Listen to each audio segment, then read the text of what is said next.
22-year-old Vesna Vulović did the impossible when she emerged alive after a 33,000-foot fall, entering the Guinness Book of World Records for surviving the longest fall without a parachute. Vulović was a stewardess on an unfortunate Yugoslav Airlines flight from Copenhagen to Belgrade, during which the Ustash separatist group planted a bomb in the cargo. As the bomb went off, the plane crashed into the mountains, killing all 28 passengers and the entire crew, except for Vesna. She was hospitalized with a fractured skull, 2 broken legs, and 3 broken vertebrae, but managed to survive and lead a full life afterward.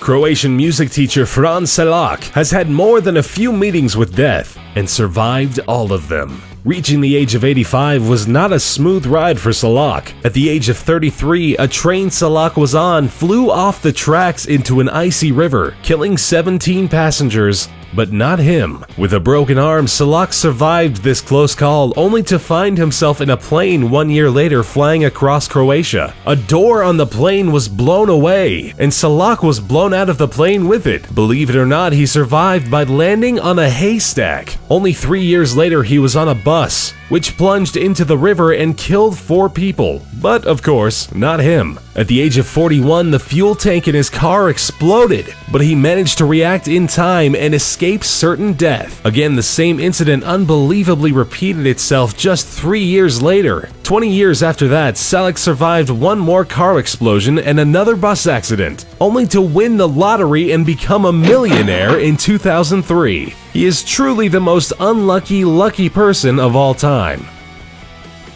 Stella Maris College's Old Christians rugby union team from Uruguay had a mountain peak named after them when they tragically crashed into it while flying to Chile to play a game. The Glacier of Tears killed 12 people, leaving the others roaming through the vicious Andes on a temperature of 30 degrees below zero. Running out of the scarce food reserves they had, the survivors lost all hope when they heard via radio that the search for them had been called off. In the harsh conditions, they started dying off one by one, with the last ones standing eating their deceased friends, in a desperate attempt to keep on living. 2 of the bravest people managed to reach Chile on foot and inform the world that a group of 16 people were still out there, having survived an incredible 72 days. Anatoly Bugorsky worked as a researcher at the Institute for High Energy Physics in Prodvino. While checking a malfunctioning piece of equipment, a beam from the largest Soviet particle accelerator measured at about 200,000 rads went straight through his head. Bugorsky's face swelled up beyond recognition and started peeling off. The beam burned through parts of his face, his bone, and the brain tissue underneath. Astonishingly, although only 500 rads would normally be enough to kill a person, Bugorsky survived. His intellect was undamaged, and he continued his scientific career with much success. He did, however, lose his hearing in the left ear, with that side of his face remaining frozen due to the destruction of nerves. Roy Sullivan was a ranger in Virginia who made it to the Guinness Book of World Records by surviving being struck by lightning 7 times. Each strike did leave him scarred through. The lightning left him with minor injuries each time, such as the loss of a toenail or burning off an eyebrow. But some of the incidents had more serious consequences, such as setting his hair on fire, searing a shoulder, or leaving him with chest burns. Ironically, after a series of miraculous survivals, Sullivan ended his life at the age of 71 by suicide, apparently out of reasons unrelated to his bad luck when it comes to storms.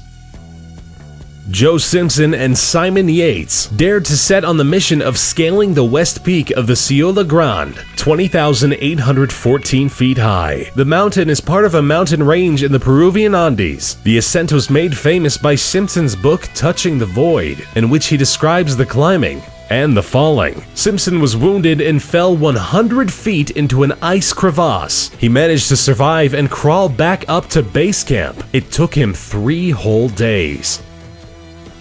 Truman Duncan had the most horrific accident you can imagine and survived it. He was just another passenger on a train when he accidentally fell off a train car in motion. He was swept underneath the speeding train and was literally cut in two. Duncan not only managed to survive the horrible event, but he stayed conscious for the next 45 minutes. He managed to get his cell phone out and call the paramedics himself. He underwent 23 surgeries, lost both his legs and a kidney, but miraculously made it out of the hospital alive. Aaron Larston was on a canyoneering trip in Blue John Canyon when a boulder fell on him. The boulder pinned his arm down, making it impossible for Larston to move. He tried to lift and break the boulder, but after 5 days he realized it was no use. Dehydrated and delirious, Larston finally got the courage to amputate his own arm. He managed to snap his own bone and eventually cut his arm off entirely, finally freeing himself from the boulder.